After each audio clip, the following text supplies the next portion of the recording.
ফাইন্নী সামি'তু রাসূলুল্লাহি সাল্লাল্লাহু আলাইহি ওয়াসাল্লাম ইয়াকুল, আমি আল্লাহর নবীকে বলতে শুনলাম, ইন্নাল আবদা ইযা কামা ইলাস সালাহ উতিয়া বিযুনুবিহি কুল্লিহা ফাউদিআত আলা আতিকাইহি।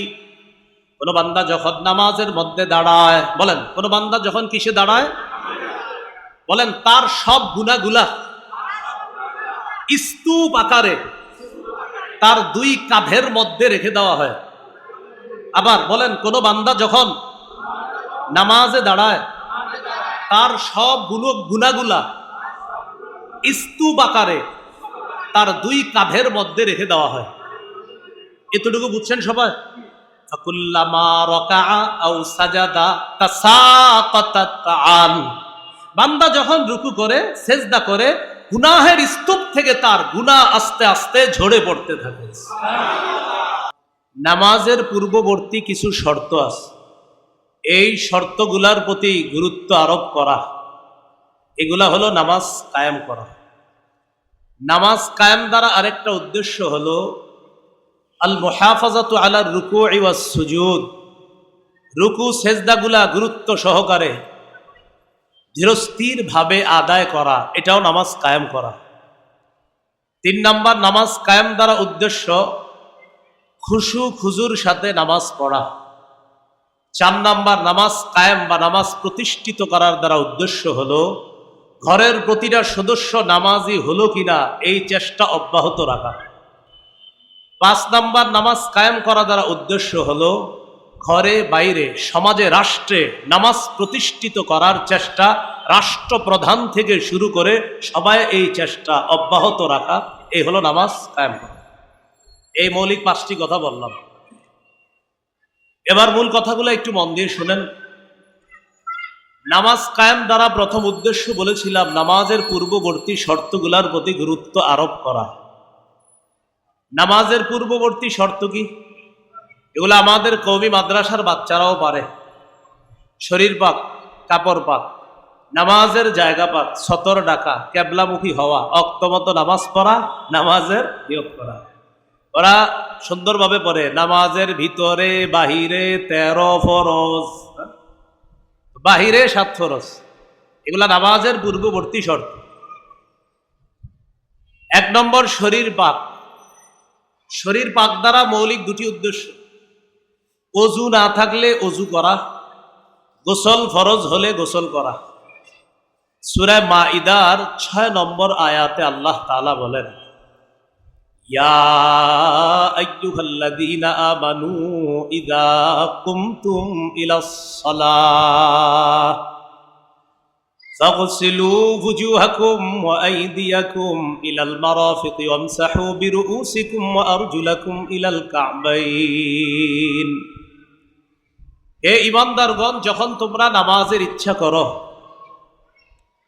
তখন তোমরা তোমাদের চেহারা ধৌত করো, তোমাদের হাতগুলা ধৌত করো, মাথা মাসহ করো, টাকনু পর্যন্ত পা ধৌত করো।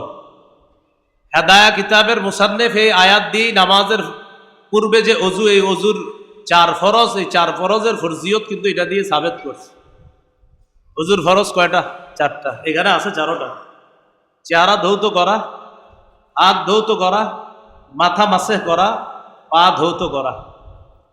এ হলো আপনার অজু না থাকলে অজু করে নেওয়া। সহিহ বুখারীর বর্ণনা, 6954 নম্বর হাদিস। এই হাদিসের বর্ণনাকারী আবু হুরায়রা রাদিয়াল্লাহু তাআলা عن أبي هريرة رضي الله تعالى عنه أن رسول الله صلى الله عليه وسلم قال لا يقبل الله صلاة أحدكم إذا أحدث حتى يتوضأ।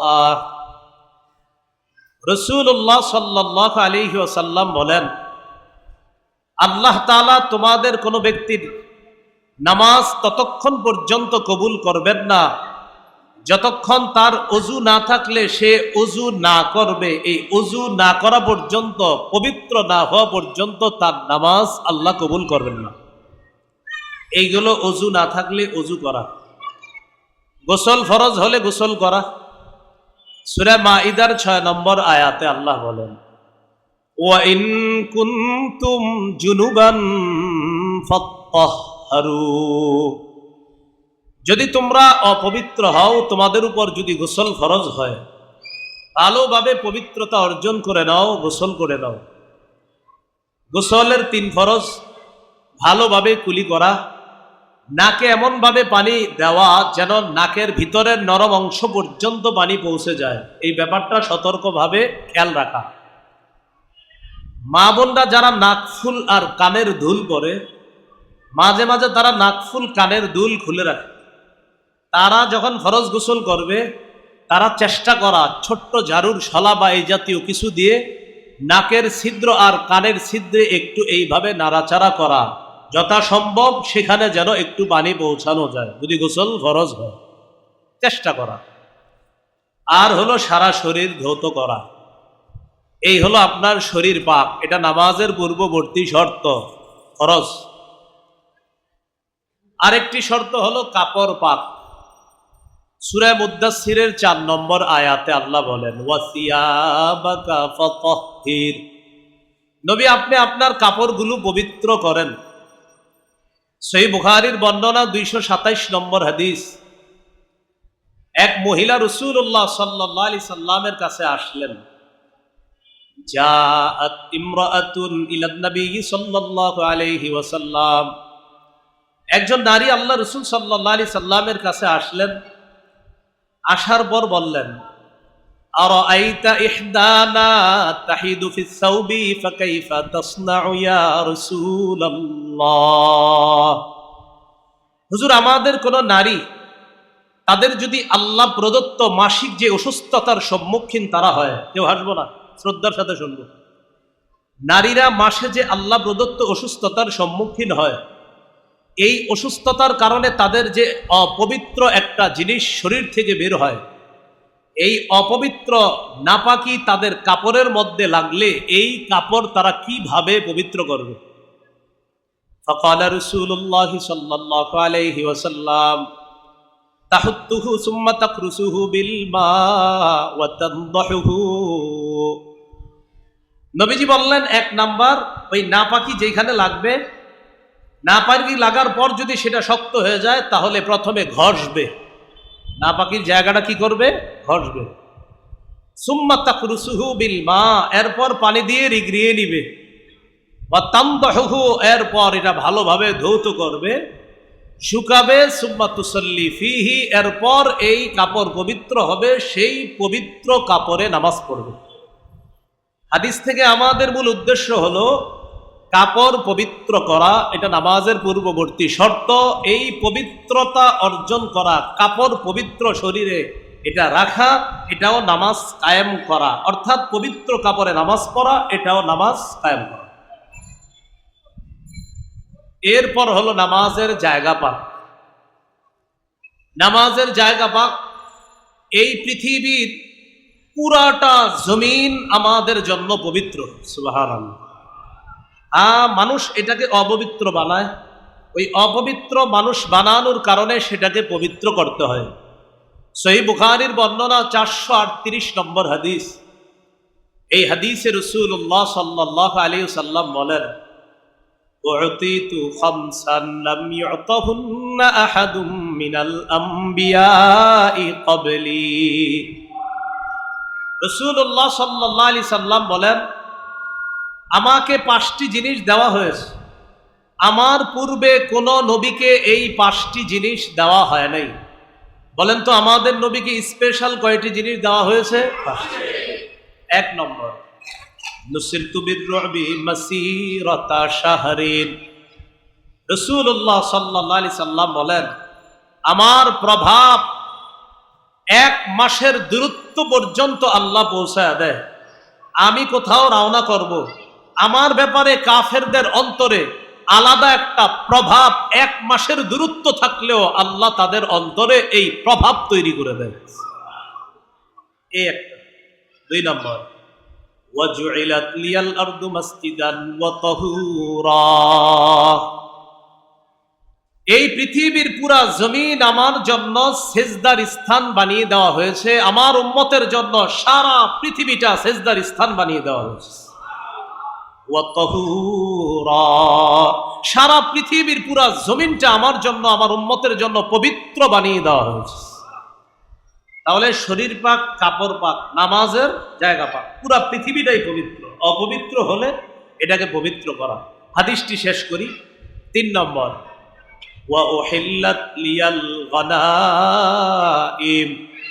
আমার জন্য গনিমতের মাল হালাল করা হয়েছে। অতীতের জাতি জিহাদ করলে যুদ্ধলব্ধ সম্পদ তাদের জন্য বৈধ ছিল না। রাসূলুল্লাহ সাল্লাল্লাহু আলাইহি সাল্লাম বলেন, আমার জন্য গনিমতের মাল, আমার উম্মতের জন্য জিহাদ করার পর যুদ্ধলব্ধ গনিমতের মাল আমার উম্মতের জন্য এটা বৈধ করা দেওয়া হয়েছে। এটা আমার উম্মতের জন্য আল্লাহর পক্ষ থেকে আলাদা স্পেশাল বৈশিষ্ট্য। 4 নাম্বার, ওয়াকানান নাবিয়্যু ইউবআসু ইলা কওমিহি খাসসাতান ওয়া বুইসতু ইলান নাসি কাফা। আমার পূর্বে যত নবী আছে সব নবীকে কোন এলাকার জন্য বিশেষভাবে এক এক এলাকার জন্য পাঠানো হয়েছে। এমনও হয়েছে একই সময় এক এলাকার নবী একজন, আরেক এলাকার নবী আরেকজন। যেমন ইব্রাহিম নবীর জামানায় ইব্রাহিম নবী এক এলাকার নবী, আরেক এলাকার নবী ছিলেন তার ভাতিজা লূত আলাইহিস সালাতু ওয়াস সালাম। রাসূলুল্লাহ সাল্লাল্লাহু আলাইহি সাল্লাম বলেন, অবইস্তু ইলান নাসি কাফা, আমাকে গোটা জগতের সমস্ত মানুষের জন্য নবী করে পাঠানো হয়েছে। 5 নাম্বার, ওয়া উতিতু শাফাআ। এই বাংলাটা একটু আমার সাথে বলেন, তাহলে ভালো হয়। বলেন, আমাকে সার্বজনীন সুপারিশ করার ক্ষমতা প্রদান করা হয়েছে। কি বললাম? সার্বজনীন। কারণ সুপারিশ অনেকেই করবে। কিয়ামতের ময়দানে আল্লাহর অনুমতি দেওয়ার পর অনেকেই সুপারিশ করবে, কিন্তু নবীজি সার্বজনীন সুপারিশটা প্রথম করবে। সবাই বিপদে পড়বে, আল্লাহ রসুলের সুপারিশের মাধ্যমেই এই বিপদ কেটে যাবে। এরপর আল্লাহ বিচার ব্যবস্থা শুরু করবে। এই 5টা বৈশিষ্ট্য রাসূল সাল্লাল্লাহু আলাইহি ওয়াসাল্লামকে দেওয়া হয়েছে। তাহলে গেল শরীর পাক, কাপড় পাক, নামাজের জায়গা পাক। সতর ঢাকা, এটাও নামাজ কায়েম করা। সতর ঢাকতে হবে নামাজের পূর্বে। সূরা আরাফের 31 নম্বর আয়াতে আল্লাহ বলেন, ইয়া বানি আদামা খুযু যিনাতাকুম ইনদা কুল্লি মসজিদ। হে আদম সন্তান, তোমরা প্রত্যেক নামাজের সময় বেশভূষা ধারণ করো, গ্রহণ করো।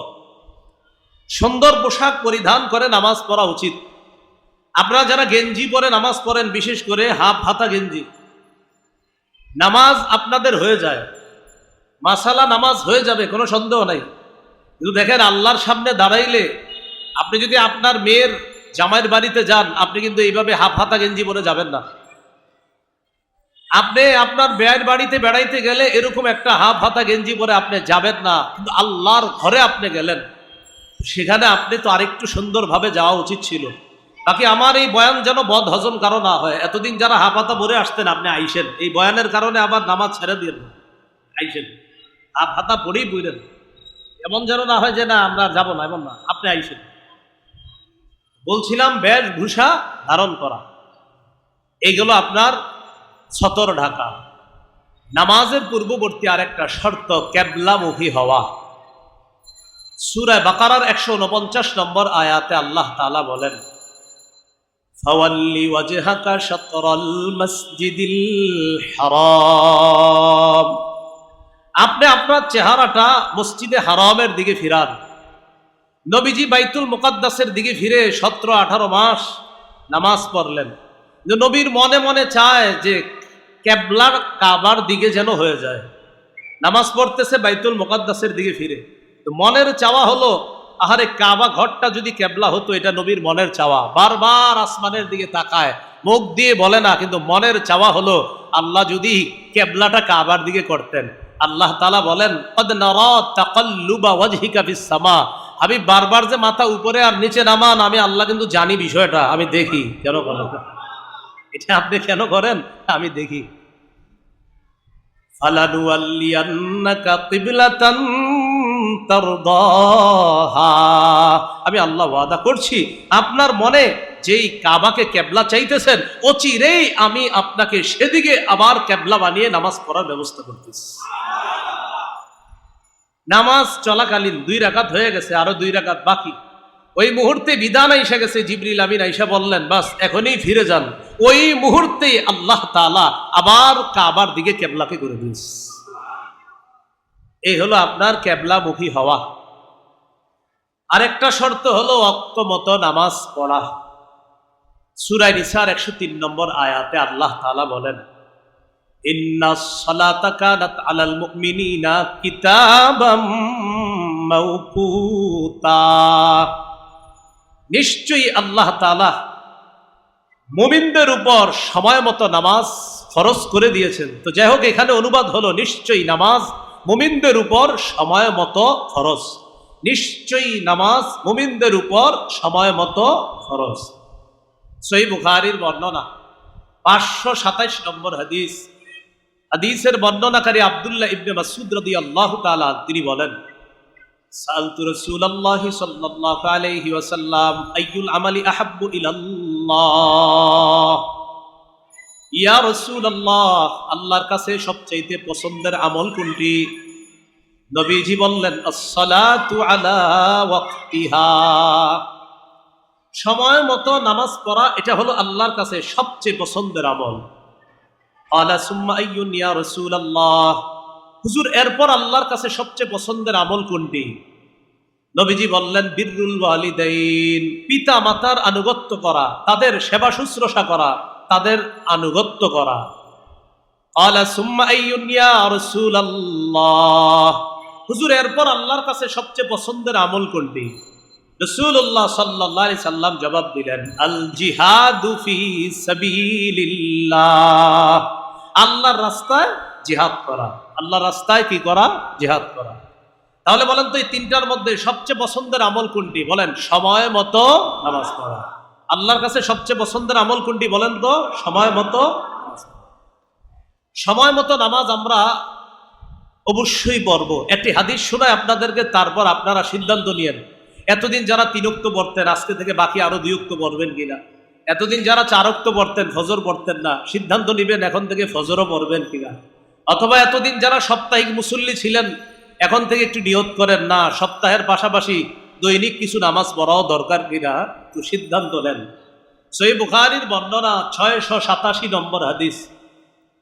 এই হাদিসের মধ্যে আছে, عن عائشة الصديقة رضي الله تعالى عنها قالت سقل النبي صلى الله عليه وسلم, রাসূলুল্লাহ সাল্লাল্লাহু আলাইহি সাল্লাম প্রচন্ড অসুস্থ হয়ে গেলেন। এতটাই অসুস্থ হয়ে গেলেন, সাহাবায়ে কেরাম মসজিদে এশার নামাজের অপেক্ষায় আছে। বলেন কোন নামাজ? ইমামকে মুহাম্মদ সাল্লাল্লাহু আলাইহি সাল্লাম, তারা সবাই নবীজির অপেক্ষায় আছে, কিন্তু নবীজি বাহিরে আসতেছে না। এশার ইমামতি করার জন্য নবী বাহিরে আসতেছে না। নবীজি ঘরের সদস্যদেরকে জিজ্ঞাসা করলেন, নাস, আচ্ছা সাহাবীরা কি নামাজ পড়ছে? সদস্যরা জবাব দিলেন, লা ইয়া রাসূলুল্লাহ হুম ইয়ানতাজিরুনা লাক, হুজুর তারা নামাজ পড়ে নাই, তারা আপনার অপেক্ষায় আছে।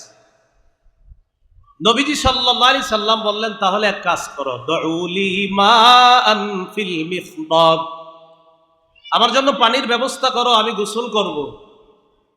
আম্মাজান বলেন, ফাফআলনা ফাগতাসালা, আমরা পানির ব্যবস্থা করলাম, নবীকে পানি দিলাম, তিনি গোসল করলেন। গোসল করার পর খুব মন দিয়ে শুনেন, যাহাবা লিয়ানুআ, যাহাবা লিয়ানুআ, নবীজি সাল্লাল্লাহু আলাইহি ওয়াসাল্লাম মসজিদে যাওয়ার জন্য রওনা করলেন। একদম কাছে, কিন্তু এই যে আপনার পর্দা সরাইলেই মসজিদ, পর্দা সরাইলেই মসজিদ, বাস বাসার যেই দরজাটা এই পর্দাটা সরাবে এটাই মসজিদ। নবীজি মসজিদে যাওয়া, এটা নষ্ট কিন্তু করা যাবে না, ভিতরে ভালো। রাসূলুল্লাহ সাল্লাল্লাহু আলাইহি ওয়াসাল্লাম মসজিদে যাওয়ার জন্য রওনা করলেন। ফাউগমিয়া আলাই, সাথে সাথে বেহুশ হয়ে গেলেন, সাথে সাথে বেহুশ হয়ে গেলেন। সুম্মা আফাকা। একটু পরে নবীজির হুঁশ ফিরে আসছে। হুঁশ ফিরে আসার পর নবীজি বললেন, আসাল্লান নাস, আচ্ছা সাহাবীরা কি নামাজ পড়ছে? তখন সবাই আবার জবাব দিলেন, লা ইয়া রাসূলুল্লাহ হুম ইয়ান্তাজিরুনা লাক, হুজুর তারা নামাজ পড়ে নাই, তারা আপনার অপেক্ষা আছে। নবীজি বললেন, দাউ লিমান ফিল মিখনাব, আবার পানি দাও। তারা আবার পানি দিলেন। ফাগতাসালাহ, আবার পুরাটা শরীর ধৌত করলেন, যেন নবীজি সাল্লাল্লাহু আলাইহি সাল্লামের শরীরের দুর্বলতা এটা যেন কেটে যায়। তো পানি দিয়ে আবার শরীর ধৌত করলেন। করার পর সাহাবা লিয়ানুআ, আবার রওনা করলেন মসজিদে যাওয়ার জন্য। ফাউগুমিয়া আলাইহি, আবার বেহুশ হয়ে গেছে। দ্বিতীয়বার আবার বেহুশ হয়ে গেছে। ঢাকা শহর রাস্তায় মাহফিল করা উচিত না, মসজিদে করা উচিত। আমার কিন্তু একটা নিয়ম আছে, রাস্তায় মাহফিল আমি নেই না, কিংবা যে এটা নিয়ে নিল আল্লাহ জানে। হ্যাঁ, রাসূলুল্লাহ সাল্লাল্লাহু আলাইহি ওয়াসাল্লাম দ্বিতীয়বার ফাউমি আলাই, আবার বেহুশ হয়ে গেছে। সুম্মা আফাকা, বেহুশ হওয়ার পর আবার নবীজির হুঁশ ফিরে আসছে। হুঁশ ফিরে আসার পর কয়বার হলো বেহুশ বলেন তো? দুইবার। দুইবার বেহুশ হওয়ার পর নবীজি আবার জিজ্ঞাসা করলেন, আসাল্লান নাস, সাহাবীরা কি নামাজ পড়ছে? তারা জবাব দিলেন, না, তারা নামাজ পড়ে নাই, হুম ইয়ান্তাজিরুনা লাক, তারা আপনার অপেক্ষা আছে। নবীজি আবার বললেন, দাউ লিমান, পানি আনো, পানি আনো। তো পানি আনলেন। আনার পর নবীজি আবার নিজের শরীর মোবারক ধৌত করলেন। ধৌত করার পর জাহাবালিয়ানুআ, আবার মসজিদে রওনা করলেন নামাজ পড়ার জন্য। ফাউমি আলাই, আবার বেহুশ হয়ে গেছে। কয়বার হলো? তিনবার। সুম্মা আফাকা, আবার হুঁশ ফিরে আসছে। আবার আল্লাহ নবী প্রশ্ন করলেন, আসাল্লান নাস, সাহাবীরা কি নামাজ পড়ছে? ঘর থেকে জবাব দেওয়া হয়, লা ইয়া রাসূলুল্লাহ হুম ইয়ান্তাজিরুনা লাক, হুজুর তারা নামাজ পড়ে নাই, তারা আপনার অপেক্ষা আছে। এই কথা বলার পর নবীজি সাল্লাল্লাহু আলাইহি সাল্লাম বললেন, এক কাজ করো, আবু বকরের কাছে লোক পাঠাও। পাঠানোর পর আবু বকরকে বলো, ফালইউসাল্লি বিন-নাস, আবু বকর যেন মানুষদেরকে নামাজ পড়ায়া দেয়, আবু বকর যেন ইমামতি করে। আমি তো নড়তেই পারতেছি না জায়গা থেকে। এখান থেকে একটু চিন্তার বিষয়। আমাদেরকে নামাজের কথা বললে আমাদের জবাব হয়, লুঙ্গিটা ভালো না, আগামীকাল থেকে নামাজ ধরবো, সামনের সপ্তাহ থেকে নামাজ ধরবো, এইগুলা হয় জবাব। আমার হাবিব একবার বেহুশ হলেন, আবার বেহুশ হলেন, আবার বেহুশ হলেন। এইভাবে কেন? তার অপেক্ষা শুধু যে তিনি নামাজে যাবে, এই কারণে বারবার বেহুশ হয়ে যাচ্ছে। যেতে না পেরে সর্বশেষ বললেন, আবু বকরকে বলো নামাজ পড়ায় দিতে। আবু বকর সিদ্দিক রাদিয়াল্লাহু তাআলা আনহু নামাজ পড়াইছে কয়েকদিন। একদিন জোহরের আগে নবীজি সাল্লাল্লাহু আলাইহি সাল্লাম ওয়াজাদা বিন নাফসিহি খিফা, নিজের শরীরটা একটু হালকা অনুভব করলেন। নামাজের মধ্যে দাঁড়াইছে, ইতিমধ্যে নবীজি বললেন, আমি একটু মসজিদে যাব। দুইজনের কাঁধে ভর দিলেন, ভর দিয়ে মসজিদে গেলেন। আবু বকর সিদ্দিক যখন দেখলেন নবী মসজিদে আসছে, তিনি পিছনে আসতে উদ্যত হলেন। নবীজি ইশারায় বললেন, না, তুমি সেখানেই থাকো। নবীজি ওই দুইজনকে বললেন, আজলাসানি ইলা জামবিহি, আমাকে তোমরা বসায়া দাও আবু বকরের পাশে। ফাজলাসাহু, নবীজিকে বসায়া দিছে আবু বকর সিদ্দিক রাদিয়াল্লাহু তাআলা আনহুর পাশ। এখান থেকে আমি বুঝাইতে চাইলাম, নামাজের কি পরিমাণ গুরুত্ব থাকলে আল্লাহ রাসূল সাল্লাল্লাহু আলাইহি সাল্লাম বারবার নিজেরে তৈরি করতেছিল নামাজে যাবে, এরপরেও নামাজে যেতে পারছিলেন না, বারবার বেহুশ হয়ে যাইতেছে। আল্লাহ আমাদেরকে নামাজের প্রতি যথেষ্ট গুরুত্ব যেন দিতে পারি, তৌফিক দান করেন। এজন্য সময় মতো নামাজ পড়বো, যেখানে থাকি, বলেন ইনশাআল্লাহ। নাসাইর বর্ণনা 3939 নম্বর হাদিস। এই হাদিসের মধ্যে আছে, قال رسول الله صلى الله عليه وسلم حبب إلي من الدنيا النساء والطيب وجعل قرة عيني في الصلاة। রাসূলুল্লাহ সাল্লাল্লাহু আলাইহি সাল্লাম বলেন, আমার কাছে তিনটি জিনিস প্রিয় করে দেওয়া হয়েছে। কয়টি জিনিস? তিনটি। এক নাম্বার আন-নিসা, মা জাতি আমার কাছে প্রিয় করে দেওয়া হয়েছে। দুই নাম্বার অত্তিব, আতর আমার কাছে প্রিয় করে দেওয়া হয়েছে। তিন নাম্বার ওয়াজুইলা কুররাতু আইনি ফিস সালাহ।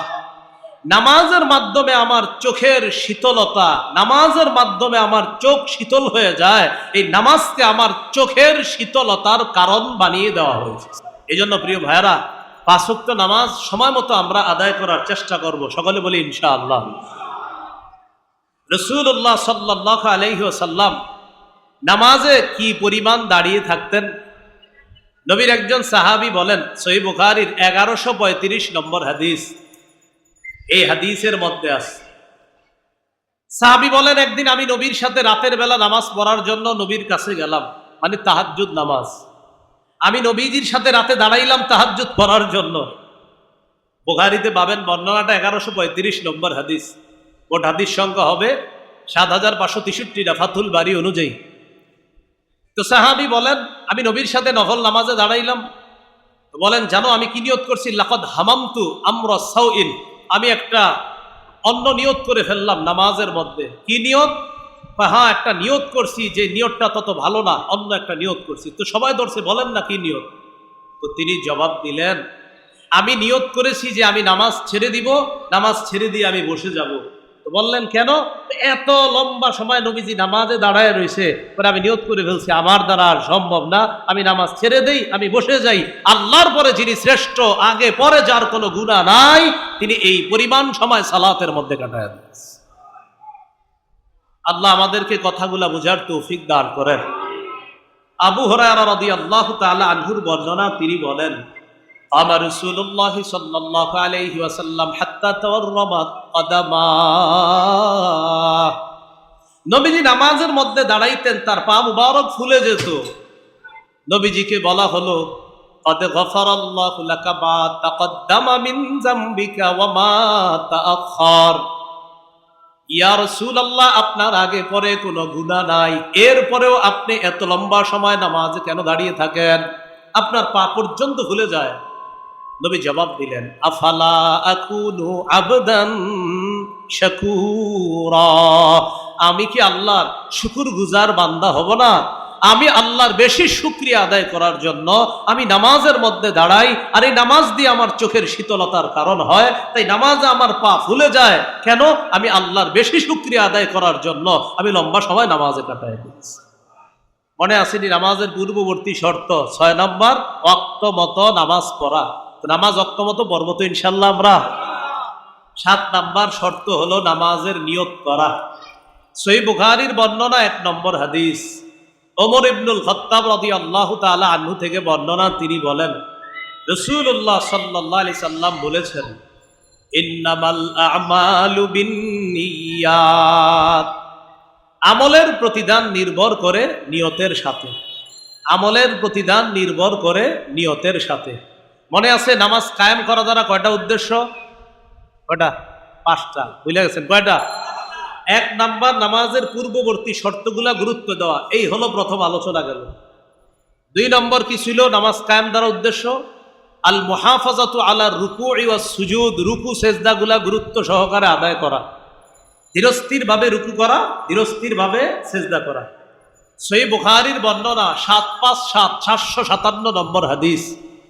এই হাদিসের বর্ণনাকারী আবু হুরায়রা রাদিয়াল্লাহু তাআলা, তিনি বলেন, দাখালা রাসূলুল্লাহ সাল্লাল্লাহু আলাইহি ওয়াসাল্লাম আল মাসজিদা, রাসূলুল্লাহ সাল্লাল্লাহু আলাইহি ওয়াসাল্লাম মসজিদে আসলেন। ওয়া দাখালা রাজুলুন, এক ব্যক্তি মসজিদে ঢুকলেন।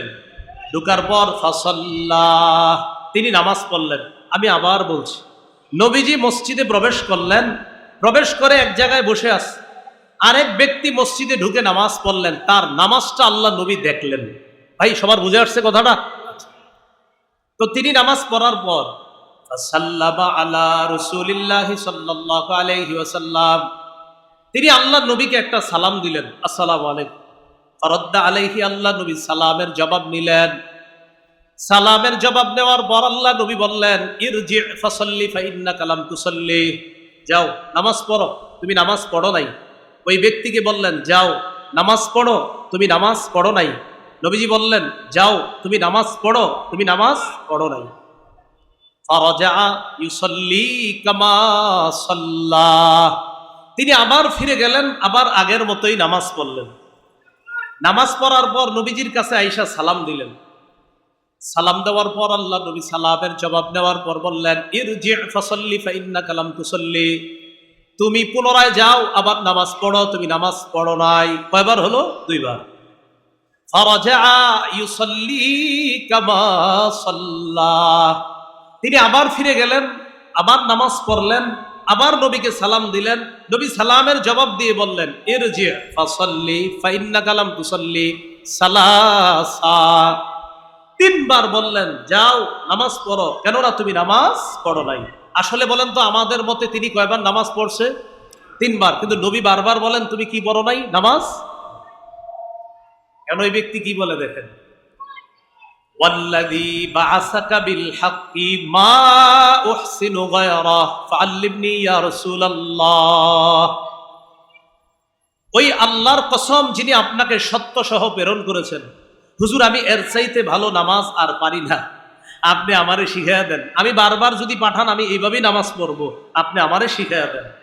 রাসূলুল্লাহ সাল্লাল্লাহু আলাইহি সাল্লাম বললেন, ইদা কুমতা ইলা সালাহ ফাকাব্বির, যখন তুমি সালাতে দাঁড়াবে তাকবীর বলে তুমি নিয়ত বাঁধবা, তুমি আল্লাহু আকবার বলে হাত বাঁধবা, বাঁধার পর সানা পড়বা, ওই যে যেগুলো পড়ি আমরা, সূরা ফাতিহা পড়বা, এরপর সুম্মা ক্রা মা তায়াসসারা মাআকা মিনাল কুরআন, কোরআনের যেখান থেকে সহজ সেখান থেকে তুমি পড়বা, পড়ার পর সুম্মারকা, রুকু করবা।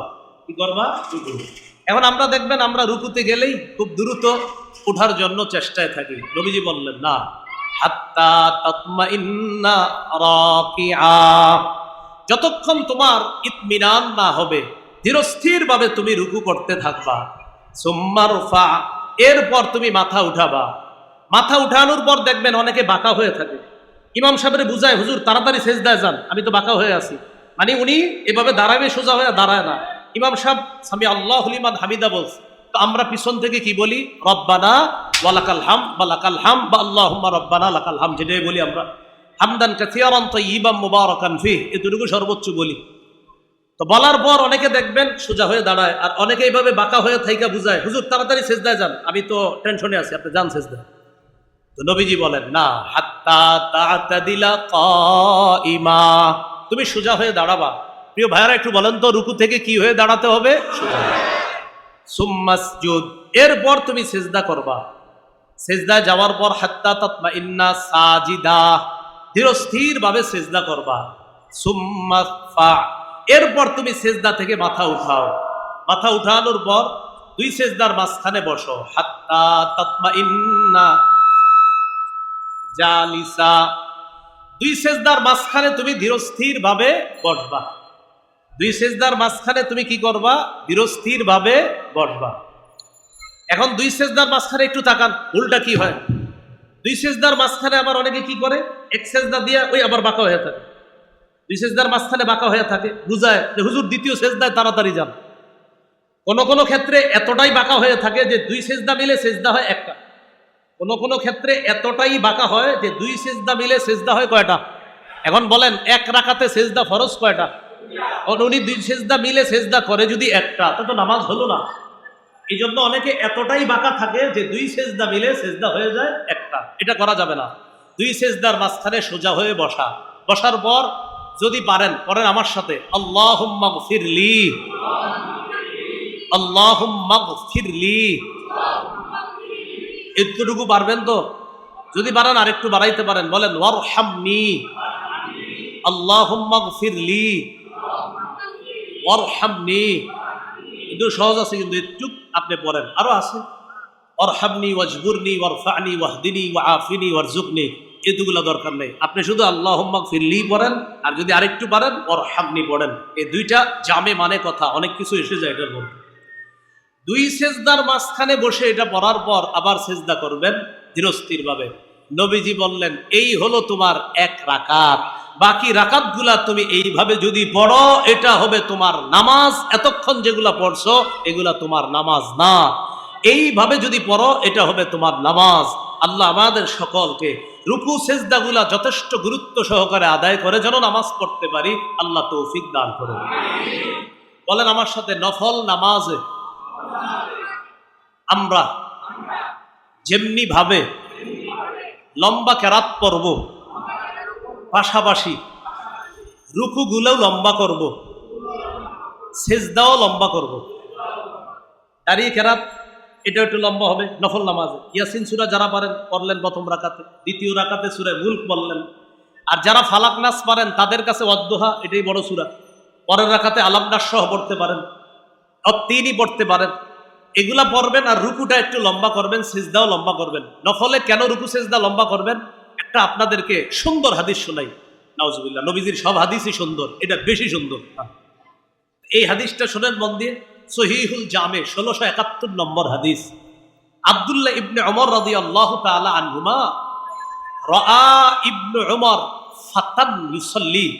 একদিন আব্দুল্লাহ ইবনে ওমর রাদিয়াল্লাহু তাআলা আনহুমা দেখেন এক যুবক নফল নামাজ পড়তেছে। কি নামাজ ভাই? নফল। কে পড়তেছে? একজন যুবক।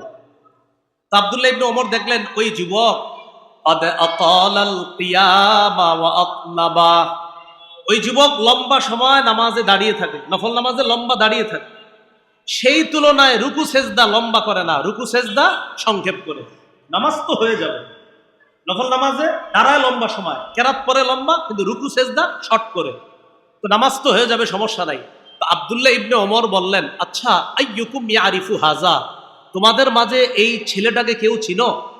একজন বললেন, আনা আরিফুহু, আমি তাকে চিনি। আব্দুল্লাহ ইবনে ওমর রাদিয়াল্লাহু তাআলা আনহুমা বললেন, লাউ আরাফতুহু, আমি যদি তাকে চিনতাম জানতাম, আমারতুহু আইয়ুকসিরার রুকুআ ওয়াস সুজুদা, আমি তাকে বলতাম যে যুবক তুমি যেমনি ভাবে লম্বা সময় নামাজে দাঁড়িয়ে থাকো নফল নামাজে, এইভাবে তুমি রুকুতেও লম্বা সময় রুকু করবা, সেজদায়ও লম্বা সময় সেজদা করবা। আমি তাকে জানলে, তাকে চিনলে এই কথাগুলা বলতাম।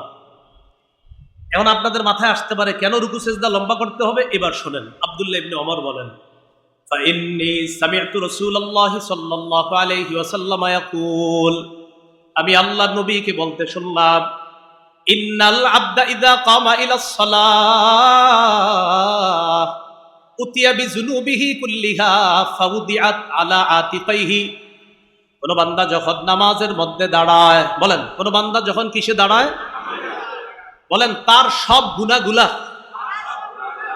স্তূপ আকারে তার দুই কাঁধের মধ্যে রেখে দেওয়া হয়।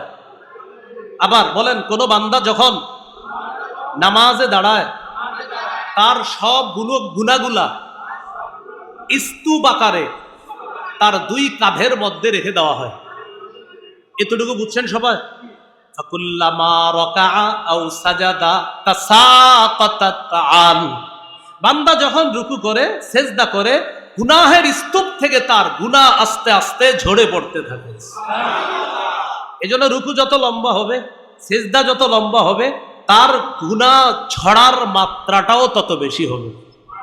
কি কথা বুঝে আসছে সবার? বান্দা যখন নামাজে দাঁড়ায় তার গুনাহগুলা স্তূপ করে তার দুই কাঁধে রেখে দেওয়া হয়। যখনই সে রুকু করে, যখনই সে সেজদা করে, তখন তার গুনাহগুলা ঝরে পড়ে যায়। আল্লাহ আমাদের সকলকে রুকু সেজদা যথেষ্ট গুরুত্ব সহকারে আমরা যেন আদায় করতে পারি, আল্লাহ তৌফিক দান করেন। নামাজ কায়েম করা দ্বারা 3 নাম্বার উদ্দেশ্য। 3 নাম্বার উদ্দেশ্য হলো খুশু খুজুর সাথে নামাজ পড়া। বলেন তো বিশুর সাথে, এবার আমার সাথে একটু বলেন, বলেন খুশু এর সম্পর্ক কলবের সাথে, খুজু এর সম্পর্ক অঙ্গ প্রত্যঙ্গের সাথে। কলব যদি আল্লাহমুখী হয়ে নামাজ পড়ে এটাকে খুশু বলে, অঙ্গ প্রত্যঙ্গগুলো যদি আল্লাহমুখী হয়ে নামাজ পড়ে এটাকে খুজু বলে। দুইটাকে মিলে খুশু খুজু বলে। তাহলে বলেন তো সবাই, খুশুর সম্পর্ক কার সাথে? খুজুর সম্পর্ক। এখন আপনি আল্লাহু আকবার বলে কলবের দোকানের হিসাব করতেছেন, খুশু হলো, খুশু হলো না। আপনি আল্লাহু আকবার বললেন, অঙ্গ প্রত্যঙ্গ সব আল্লাহমুখী করলেন, কিবলার দিকে করলেন, কিন্তু কলবে আপনি দোকানের হিসাবপাতি চালাইতেছেন, তাহলে খুশু হলো, খুশু হলো না। এজন্য খুশু খুজু উভয়টার সাথে নামাজ পড়া, এটা নামাজ কায়েম করা। সূরা বাকারার 45 নম্বর আয়াতে আল্লাহ বলেন, ওয়াস্তাঈনু বিস-সাবরি ওয়াস-সালাহ ওয়া ইন্নাহা লাকাবীরাতুন ইল্লা আলাল খাশিঈন। তোমরা ধৈর্যের সাথে নামাজের মাধ্যমে, ধৈর্যের মাধ্যমে সাহায্য প্রার্থনা করো। মনে রাখবা, নামাজ এটা কঠিন, তবে যারা খুশু খুজুর ওয়ালা মুমিন তাদের জন্য নামাজ কঠিন না। খুশু খুজু ওয়ালা ইমানদার যারা, তাদের জন্য নামাজ কঠিন না, তাদের জন্য নামাজ সহজ। এগুলো নামাজ কায়েম দ্বারা 3 নাম্বার উদ্দেশ্য। নামাজ কায়েম দ্বারা 4 নাম্বার উদ্দেশ্য হলো ঘরের সব সদস্যদেরকে নামাজের কথা বলা। সূরা তাহা 132 নম্বর আয়াতে আল্লাহ বলেন, ওয়া'মুর আহলাকা বিস-সালাত ওয়াসতাবির আলাইহা। নবী, আপনি আপনার পরিবারকে নামাজের আদেশ করেন, হুকুম করেন, এবং এটার উপরে আপনি অটল থাকেন নিজেও। তাহলে পরিবারকে নামাজের কথা বলা, এটাও নামাজ কায়েম করা। 4 নাম্বার, এগুলো 4 নাম্বার। 5 নাম্বার উদ্দেশ্য, রাষ্ট্রের প্রতিটা মুসলমান যেন নামাজি হয়ে যায়, এই চেষ্টা করা। বলেন, রাষ্ট্রীয়ভাবে বলেন, নামাজ প্রতিষ্ঠিত করার প্রধান দায়িত্ব পুরুষ রাষ্ট্রপ্রধানের। বলেন তো, রাষ্ট্রীয়ভাবে নামাজ প্রতিষ্ঠিত করার প্রধান দায়িত্ব কার? আমি শুধু রাষ্ট্রপ্রধান বলি নাই, বলেন পুরুষ রাষ্ট্রপ্রধানের। আর পুরুষ রাষ্ট্রপ্রধান আর নারী বানায়েন না। রাসূলুল্লাহ সাল্লাল্লাহু আলাইহি সাল্লাম বলেছেন, লা ইউফলিহা কওমুন ওয়াল্লাউ আমরাহুম ইমরাআ। ওই জাতি কখনো সফল হবে না যেই জাতি তাদের নেতৃত্বে কোনো নারীকে বসাবে। একটু বুঝেন, জানান, বিএনপি, আওয়ামী লীগ, জামাত, জাতীয় পার্টি, ইসলামী আন্দোলন, জাসদ, বাসদ, খেলাফত মজলিস, খেলাফত আন্দোলন, জমিয়ত, যে যেই দলে করি আমরা, সবাই এই ব্যাপারে একমত হতে হবে যে আওয়ামী লীগ, বিএনপি, এদেরকেও আমাদের পরামর্শ থাকবে যে প্রধান যাদেরকে ভবিষ্যতে বানাবেন, আর নারী চিন্তা করেন না, পুরুষকে বানান। পুরুষ নিয়ে এটা হোক, এটা আলোচনা হোক। কারণ ব্যর্থতার প্রথম ধাপই হলো যে নারী যদি প্রধান হয়, সেই জাতি ব্যর্থ হবে, সফল হবে না। এই জন্য আমি শ্রদ্ধার সাথে বলি, বিএনপি যারা, তাদেরও হয়তো প্রধান এখন কোনো পুরুষকে তারা বানাবে, এরকমই বোঝা যাচ্ছে। আওয়ামী লীগ যারা, তাদের ভবিষ্যতে রাজনৈতিক অবস্থা কি হবে, এটা রাজনৈতিক ব্যক্তিদের ব্যাপার, সেটা আমরা জানি না। কিন্তু আমি বলবো, তারা যদি এদেশে রাজনীতি করে, তাদের ভবিষ্যতে যদি তারা রাজনীতি করে, তারাও যেন পুরুষ নিয়ে চিন্তা ভাবনা করে, এটা ভালো হবে। আর আমাদের ইসলামী দল যারা, আলহামদুলিল্লাহ সবার প্রধানরা আলহামদুলিল্লাহ সবাই পুরুষ আছে। সবাই কি আছে বলেন? এই যে এটা নিয়ে আপাতত চিন্তার দরকার। তবে জাতীয় পার্টি আবার 2 দল, এক দলের প্রধান পুরুষ, আবার আরেক দলে মহিলা। আমরা আশাবাদী তারাও মহিলা বাদ দিয়ে কোনো পুরুষকে প্রধান হিসাবে কল্পনা করবে। এই জন্য রাষ্ট্রে নামাজ প্রতিষ্ঠিত করার প্রথম দায়িত্ব কার বলেন? পুরুষ রাষ্ট্রপ্রধানের। সূরা হজের 41 নম্বর আয়াতে আল্লাহ বলেন, আল্লাযীনা ইম্মাক্কানাহুম ফিল আরদি আকামুস সালাহ। আমি যাদেরকে রাষ্ট্র ক্ষমতায় বসাই, তাদের 1 নাম্বার কাজ হলো আকামুস সালাহ, তারা নামাজ কায়েম করবে। এজন্য বর্তমান ডক্টর ইউনূস সাহেবের প্রধান কাজ হবে পুরা বাংলাদেশে মুসলমানরা যেন রাষ্ট্রীয়ভাবে প্রত্যেকে নামাজ পড়ে, এটা তার প্রধান কাজ। এটা প্রতিষ্ঠিত করতে হবে। 2 নাম্বার, ওয়া আতাউজ যাকাহ, যাকাত প্রতিষ্ঠিত করা। বলেন আমার সাথে, রাষ্ট্রীয়ভাবে যাকাত প্রতিষ্ঠিত হলে সুদ নামক ভয়ঙ্কর অপরাধ সালাম দিয়ে বিদায় নিবে। সুদ বলবে, প্রিয় যাকাত, তুমি যেইভাবে বেড়ে গেছো দেশে, আমি আর থাকতে পারবো না। এজন্য যাকাত প্রতিষ্ঠিত হয়ে গেলে সুদ অটোমেটিক বিদায় নিবে। ইসলামী অর্থ ব্যবস্থায় যাকাতকে গুরুত্ব দিয়ে যদি আগাইতে পারে, তাহলে তারা উন্নতির শিখরে বুঝতে পারবে, যার শ্রেষ্ঠ উদাহরণ আফগানিস্তান। এজন্য সুদ এটা মাথায় রাখাই যাবে না। এটা হলো রাষ্ট্রপ্রধানের 2 নাম্বার কাজ, যাকাত রাষ্ট্রীয়ভাবে প্রতিষ্ঠিত করা। 3 নাম্বার, আমারু বিল মারুফ, সৎ কাজের আদেশ করা। 4 নাম্বার, অসৎ কাজের নিষেধ করা। তো এর মধ্যে একটা হলো রাষ্ট্রীয়ভাবে নামাজ প্রতিষ্ঠিত করা। এই হলো নামাজ কায়েম করা। যাই হোক, গেল আল্লাযীনা ইউকিমুনাস সালাহ, যারা নামাজ কায়েম করবে। এরপরে আছে ওয়া ইউতুনাজ যাকাত, যারা যাকাত আদায় করবে, এই ব্যাপারেও বললাম। ওহুম বিল আখিরাতি হুম ইউকিনুন, যারা আখিরাতে বিশ্বাস করবে। আল্লাহ বলেন তারাই রবের হেদায়েতের উপর আছে, তারাই সফল কাম। পরের আয়াত যেটা আমি তেলাওয়াত করেছিলাম, ওয়া মিনান নাসি মাইয়াশতারি লাহওয়াল হাদিসি লিউদিল্লা আন সাবিলিল্লাহ, এটা মন দিয়ে শুনি। কিছু মানুষ আছে যারা অনর্থক গল্প গান ক্রয় করে নিয়ে আসে অজ্ঞাত বশত না জেনে মানুষকে আল্লাহর থেকে দূরে সরানোর জন্য। কাফেররাও চুপে চুপে লুকিয়ে লুকিয়ে কোরআন শুনতো, সুবহানাল্লাহ। বেঈমানরা চিন্তা করলো কাফের যারা কোরআন শোনে তাদেরকে কোরআন বিমুখ কিভাবে করা যায়। নজর ইবনে হারেস নামে একজন, সে কি করলো, ইরান থেকে কিছু মিথ্যা গল্পের বই ক্রয় করে নিয়ে আসলো। আবার একজন গায়িকাকে ক্রয় করে নিয়ে আসলো। কোন দেশ থেকে? ইরাক। একজন গায়িকা দাসী নিয়ে আসলো। উদ্দেশ্য কি? কোরআন পড়বে যারা তাদের বিরুদ্ধে সে গান দাঁড় করাবে আর তাদের বিরুদ্ধে মিথ্যা গল্প দাঁড় করাবে, যেন কাফেররা কোরআন না শুই না এই মিথ্যা গল্প শোনে আর মিথ্যা গান শোনে।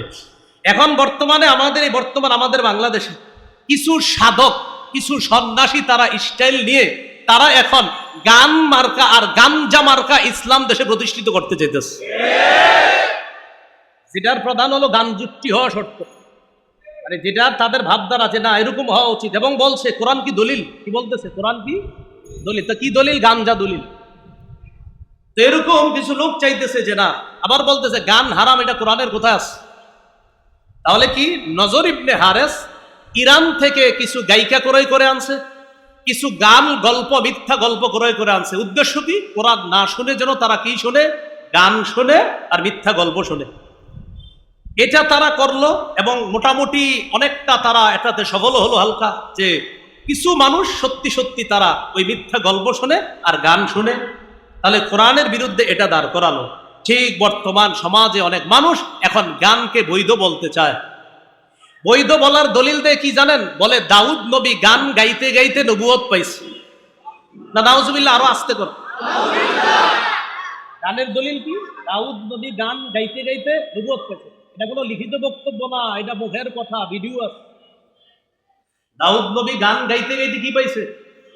দলিল নিচে কোত্থেকে জানেন? বুখারীতে মিজমার আছে একটা, এই মিজমার মানে মনে করছে গান। এখানে সহিহ বুখারীর 5048 নম্বর হাদিস। এই হাদিসের মধ্যে আছে রাসূল সাল্লাল্লাহু আলাইহি সাল্লাম তার সাহাবী আবু মুসা রাদিয়াল্লাহু তাআলা আনহুকে বলেন, আবু মুসা, লাকাদ উতিতা মিজমারাম মিন মাজামিরি আলি দাউদ। দাউদ নবীর কণ্ঠস্বর যেমন সুন্দর, তোমাকেও তেমন সুন্দর কণ্ঠ দেওয়া হয়েছে। এই কণ্ঠকে এখানে নিয়েছে কি? যে দাউদ নবীর গান যেমন সুন্দর, তোমারও গান তেমন সুন্দর। এটা কারা দলিল দিচ্ছে? যারা গানকে বৈধ করতে চায়। সহিহ মুসলিমের বর্ণনা 1737 নম্বর হাদিস, আর ইসলামিক ফাউন্ডেশন অনুযায়ী 1725 নম্বর হাদিস, 1725 নম্বর হাদিস। এই হাদিসের মধ্যে আছে রাসূল সাল্লাল্লাহু আলাইহি সাল্লাম তার সাহাবী আবু মুসা রাদিয়াল্লাহু তাআলা আনহুকে বলেন, আবু মুসা, আমি গতকালকে রাত্রে তোমার কোরআন তেলাওয়াত শুনলাম। আমি গত রাতে তোমার কোরআন তেলাওয়াত শুনলাম। তুমি যদি জানতে যে আমি তোমার পাশে কোরআন তেলাওয়াত শুনছিলাম, জানো তোমার কোরআন তেলাওয়াত শুনে আমার কি মনে হয়েছে? লাকাদ উতিতা মিজমারাম মিন মাজামিরি আলি দাউদ। দাউদ নবীকে যেমন সুন্দর একটা কণ্ঠ দেওয়া হয়েছে, এটার মাধ্যমে তিনি জাবুর তেলাওয়াত করতেন, তোমাকেও এমন সুন্দর একটা কণ্ঠ দেওয়া হয়েছে। তাহলে উদ্দেশ্য কণ্ঠ না গান? উদ্দেশ্য কণ্ঠ না গান? এই কণ্ঠরে বানাইছে গান। সহিহ বুখারীর বর্ণনা, বলেন কোন কিতাবের? বলেন 5590 নম্বর হাদিস। বলেন নবীজি বলেছেন, আমার উম্মতের মধ্যে একদল মানুষ হবে যারা জিনাকে হালাল মনে করবে, রেশমের পোশাক হালাল মনে করবে, মদ হালাল মনে করবে, বাদ্য যন্ত্র হালাল মনে করবে। রাসূলুল্লাহ সাল্লাল্লাহু আলাইহি সাল্লাম বলেন, লা ইয়াকুনান্না মিন উম্মতি আকওয়াম ইস্তাহিল্লুনাল হিররা ওয়াল হারিরা ওয়াল খামরা ওয়াল মাআজিফা। আমার উম্মতের মধ্যে একদল হবে যারা জিনাকে হালাল মনে করবে, রেশমের পোশাককে হালাল মনে করবে, মদকে হালাল মনে করবে, আর তারা বাদ্যযন্ত্রকে হালাল মনে করবে। বর্তমান যুগে কেউ যদি বলে যে আমি বুখারী, মুসলিম, নাসাই, ইবনে মাজাহ, সিয়াসিত্তার সব পইরাও গান কোথাও হারাম পাই না, এটা আমরা আশ্চর্য হই না। কারণ এই জাতীয় খবিস মার্কা উম্মতের কথা আল্লাহ রাসূল 1500 বছর আগে হাদিসের মধ্যে বলে গেছে। এটা অবাক হওয়ার কিছু নাই। 6 কিতাব পড়েও কোথাও পায় না গান যে হারাম। তো আমি যে বুখারীর হাদিসটা বললাম, এটা 6টার ভিতরে না বাইরে? এখানে তো নবী বলছে আমার উম্মতের একদল বলবে গান বাদ্য এগুলা তারা হালাল মনে করবে। এই জন্য খুব ভালো করে সতর্ক থাকবেন যুবক ভাইয়ারা।